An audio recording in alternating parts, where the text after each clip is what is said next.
할렐루야. 오늘 8월 4일 수요일 날짜입니다. 오늘 본문 말씀 사사기 1장 11절에서 21절 말씀 함께 보도록 하겠습니다. 거기서 나아가서 드빌의 주민들을 쳤으니 드빌의 본 이름은 기랏세벨이라.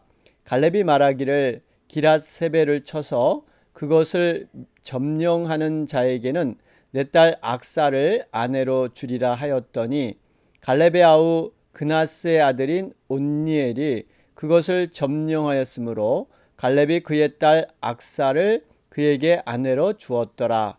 악사가 출가할 때에 그에게 청하여 자기 아버지에게 밭을 구하자 하고 나귀에게 내림에 갈렙이 묻되 내가 무엇을 원하느냐 하니 이르되 내게 복을 주소서.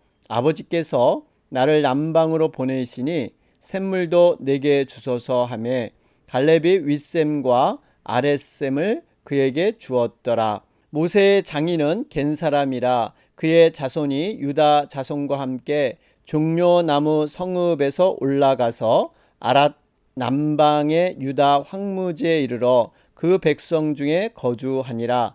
유다가 그의 형제 시몬과 함께 가서 스밧에 거주하는 가나안 족속을 쳐서 그곳을 진멸하였으므로 그 성읍의 이름을 호르마라 하니라. 유다가 또 가사 및 그 지역과 아스글론 및 그 지역과 에글론 및 그 지역을 점령하였고 여호와께서 유다와 함께 계셨으므로 그가 산지 주민을 쫓아내었으나 골짜기의 주민들은 철병거가 있으므로 그들을 쫓아내지 못하였으며 그들이 모세가 명한 대로 헤브론을 갈렙에게 주었더니 그가 거기서 안악의 세 아들을 쫓아내었고 베냐민 자손은 예루살렘에 거주하는 여부스 족속을 쫓아내지 못하였으므로 여부스 족속이 베냐민 자손과 함께 오늘까지 예루살렘에 거주하니라. 아멘. 어제 말씀이었죠. 여호수아가 죽은 후에 어떻게 보면 영적인 리더가 죽은 후에 이스라엘 자손들은 계속해서 신앙을 이어갔습니다. 누가 먼저 가나안 족속과 싸우리까? 그럴 때 하나님께서 유다 족속이 먼저 올라가라. 그리고 그의 손에 모든 땅을 넘겨주리라. 즉 승리를 약속해 주셨습니다. 그럴 때 유다가 자신의 혼자만 올라간 것이 아니라 시몬 족속과 함께 이렇게 연합해서 동역해서 우리가 이 땅을 정복하자 이런 제안을 하게 되죠. 하나님께서는 정말 놀랍게 이러한 형통한 사명을 성취하게 하시고 또 도우시는 하나님의 손길을 통해서 하나님의 약속을 다 이루었던 것을 우리는 어제 만났습니다. 자, 그런 가운데 오늘 이렇게 시몬 지파와 연합한 유다 지파가요, 이제는 가나안 땅을 이렇게 파죽지세로 완전히 정복하게 되죠. 어제 말씀대로 70명의 왕을 상대로 무패를 자랑했던 적군이었죠. 아도니 베색을 이기고 또 헤브론을 살고 있는 거민들과 싸워 이기게 됩니다. 여호수아가 죽었지만 그래도 하나님께서는 유다 지파 출신이죠. 갈렙을 아직 살려 놓으셨습니다. 그래서 이 갈렙은 오늘 본문 말씀에 기랏세벨이란 성을 정복하면서 자신의 딸 악사를 아내로 주겠노라 약속을 하죠. 그랬더니 이 갈렙의 조카인 온니엘이 용감하게 성을 정복하고 악사를 아내로 맞이하게 됩니다. 갈렙의 사위가 된 이 온니엘이란 인물은요, 왜 우리가 중요시 여기면 여호수아 이후에 첫 사사가 되기 때문입니다. 유다 지파는 이 갈렙과 온니엘과 같은 용맹한 리더들로 말미암아서 가나안 땅을 빠르게 정복해 나가게 되죠. 자, 오늘 본문 말씀을 우리가 좀 몇 군데로 나누어서 함께 전체적인 것을 살펴보고 또 중점적으로 오늘 주시는 그 메시지를 한 번 더 살펴보도록 하겠습니다. 여러분 11절부터 15절 말씀, 갈렙의 조카인 온니엘이 드빌을 점령하게 되고 약속대로 악사를 아내로 맞이하게 되죠. 그러면서 이 악사는요, 집을 떠나는 날 아버지에게 복을 달라고 간청을 합니다. 여기 말씀을 보면 14절에 아버지에게 밭을 구하자 하고 그러죠. 그런데 15절에 보니까요, 아버지에게 구하는 복을 그저 밭만 준 것이 아니라 여기 보니까 샘물까지도 허락해서 얻는 복을 누리게 됩니다. 여러분, 이걸 보면 악사의 모습을 보면서 정말 이 아버지에게 구하는 모습, 자신의 딸이 구하는 것보다 더 풍성하게 응답하고자 하는 것이 아버지의 마음이죠. 그래서 우리가 이걸 보면 하나님께서 우리가 구하는 것 이상으로 더 풍성하게 응답하시는 하나님, 아버지를 믿고 자신에게 있어야 할 것을 구하는 그 악사, 정말 아버지의 신실하심, 그 신뢰, 어려움이 있을 때 적극적으로 우리가 하나님께 기도하고 이제 주위 사람들에게 도움을 요청하며 중보기도 요청하는 것, 이러한 지혜를 우리가 깨닫게 됩니다. 자, 그러면서 우리가 17절부터 18절 말씀을 보시면 유다는 시몬과 함께 가나안을 정복하게 되죠. 이 시몬은 유다 도움으로 가나안 땅을 기업으로 얻을 수 있었습니다. 유다와 이 시몬은 더 많은 땅을 가지기 위해 경쟁하지 않았습니다. 오히려 가나안 땅에 하나님의 나라를 세우기 위해서 함께 동역했다는 것. 여러분, 우리가 하나님의 나라를 위해서, 의를 위해서 때로는 홀로, 또 때로는 이렇게 더불어 함께 동역할 수 있어야 합니다.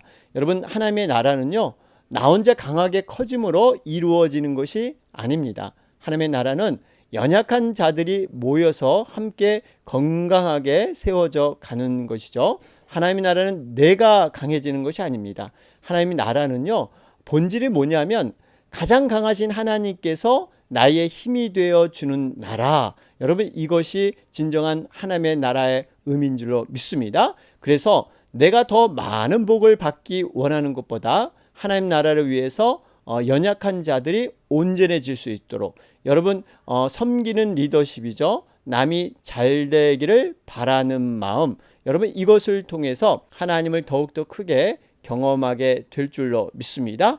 그러면서 이제 안타까운 장면이 이렇게 기록이 되죠. 19절에서 21절 말씀. 여기 보면 19절에 골짜기의 주민들은 철병거가 있으므로 그들을 쫓아내지 못하였으며, 여기 쫓아내지 못했다 그랬고요. 또 21절에 보면 예루살렘에 거주하는 여부스 족속을 쫓아내지 못하였으므로, 여러분, 쫓아내지 못했다 이렇게 기록되어 있습니다. 여러분, 유다 지파는 철병거를 가지고 있는 골짜기 주민들을 쫓아내지 못합니다. 또 베냐민 지파도 예루살렘에 있는 여부스 지파를 쫓아내지 못합니다. 여러분, 여기서 중요한 것은 가나안 정복이 성공한 것처럼 보이지만 실제로는 실패하였음을 암시하고 있죠. 여러분, 성공은 우리가 얼마나 많은 것을 받았느냐 이것으로 결정하지 않습니다. 얼마나 많은 것을 성취했느냐 이것이 성공이 아니죠. 성공의 비결은 하나님 말씀에 얼마만큼 순종했느냐, 이 순종을 통해서 하나님은 성공의 삶으로 여겨주실 줄로 믿습니다. 그러니까 사실 하나님께서는 이 철병거를 가진 골짜기 주민들을 쫓아낼 수 있다 이렇게 말씀하셨는데 유다 지파가 쫓아내지 못했습니다. 사실 그들의 눈에는요, 하나님보다 철병거가 더 강하게 보이기 시작하자 철병거를 쫓아낼 수 없었던 것이죠. 여러분, 이 정복의 실패는 사실 이 힘이 없어서가 아닙니다. 하나님을 온전히 의지하지 못했고 하나님 말씀을 이루기 위해서 끝까지 싸우지 못하고 적당히 타협했던, 이러한 어떻게 보면 타협은 불신앙과 같은 의미죠. 그래서 결국 정복의 역사는 실패로 끝나고 맙니다. 우리가 정말 이 19절 말씀을 깊이 묵상해 볼 필요가 있습니다. 여기 보면 왜 그들이 못 쫓아냈냐면요, 골짜기 주민들은 철병거가 있으므로, 여기 철병거가 있으므로 이렇게 분명히 나와 있죠. 여러분, 고대의 역사를 보면 인류가 철을 생산하며 사용한 것은 히타이트 민족에서 시작됐다고 하죠. 그중 일부가 가나안 땅에 이주해서 이 땅에는 일찍부터 막강한 무기가 있었던 것입니다. 그런데 아직 이 사사 시대는 이스라엘 백성들은 이 철기 무기를 사용하지 못했습니다. 주로 청동기 문화였죠. 여러분, 철기와 청동기가 막대해서 싸움을 하게 되면 여러분, 이 철기가 워낙 강하기 때문에 이길 수 있는 그런 확률이 큽니다. 사울이 다스리던 왕정 시대에도 철로 된 농기구가 무기를 다루려고 하면요, 블레셋 기술에 의존해야만 했습니다.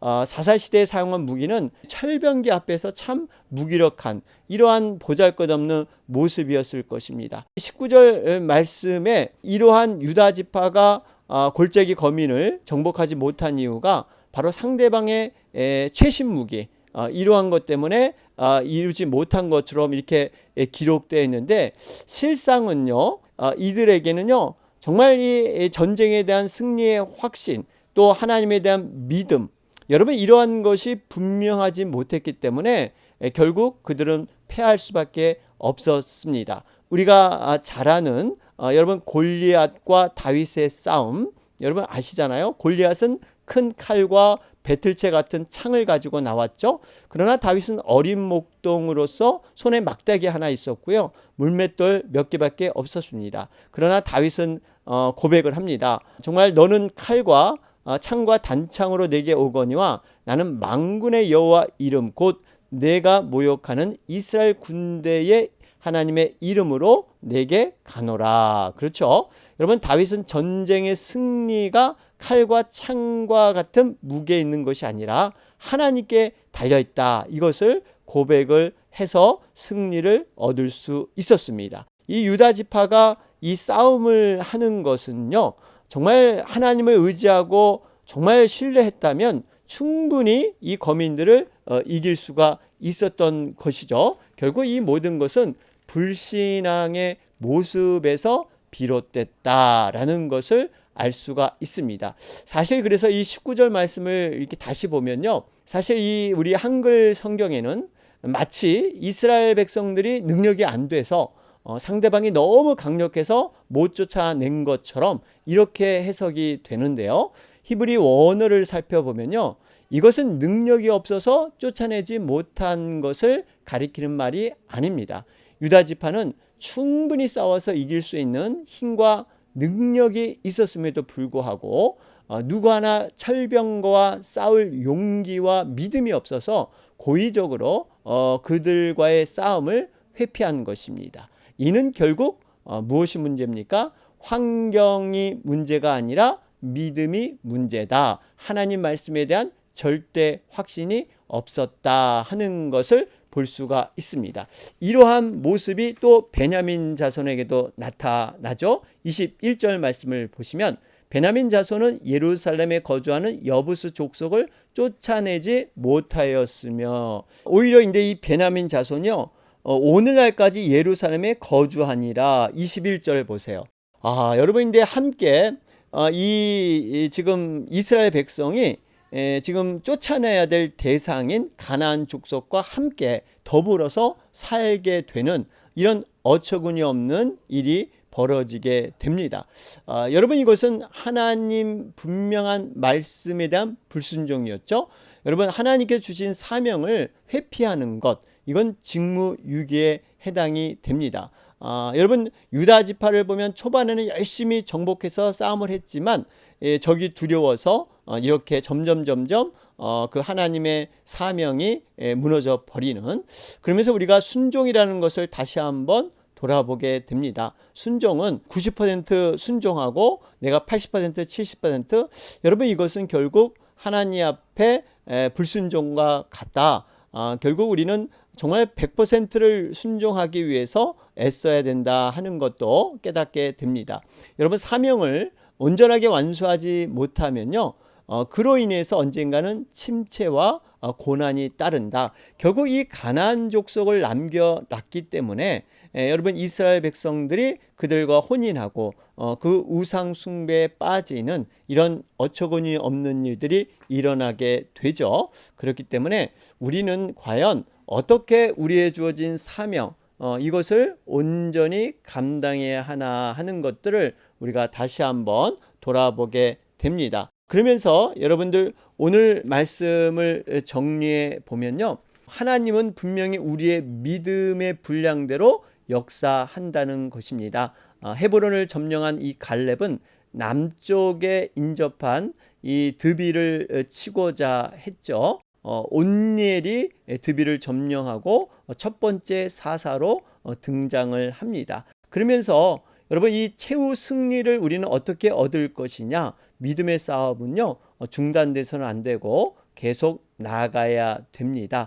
유다 지파는 시몬 지파와 함께 스밧에 있는 가나안 사람을 진멸하고서 그곳을 호르마 진멸이란 이름을 짓게 되죠. 유다 지파의 정복 전쟁은 팔레스타인 남쪽 해안 지역인 가사와 이 아스글론 에그론까지 미치게 되죠. 그래서 여러분 유다 지파의 승리의 배우는 임마누엘 하나님, 여러분 그 하나님께서 늘 함께 계셨습니다. 그러면서 이러한 승리가 있는 후에 점점 이 가나안 주민을 쫓아내는데 실패하는 모습, 그 환경 때문에 조건 때문에 하나님의 말씀이 흐려지는 그러한 실패의 모습이 등장을 하고 있습니다. 자, 오늘 말씀 믿음의 분량대로 역사하시는 하나님. 여러분 정말 우리가 어떠한 믿음을 가지고 우리가 나갈 것인가 하는 것들, 우리가 믿음의 그릇, 믿음의 분량, 여러분 이것이 중요합니다. 우리는 과연 어떠한 믿음으로 하나님 앞에 서야 될 것인가 하는 것들 돌아보시면서 함께 기도로 나아가도록 하겠습니다. 오늘 수요일 날짜입니다. 우리 수요일은 이 땅의 모든 교회를 위해서 또 선교사님, 선교지를 위해서 함께 기도하는 날입니다. 여러분 함께 위하여 우리 기도해 주시기 바랍니다.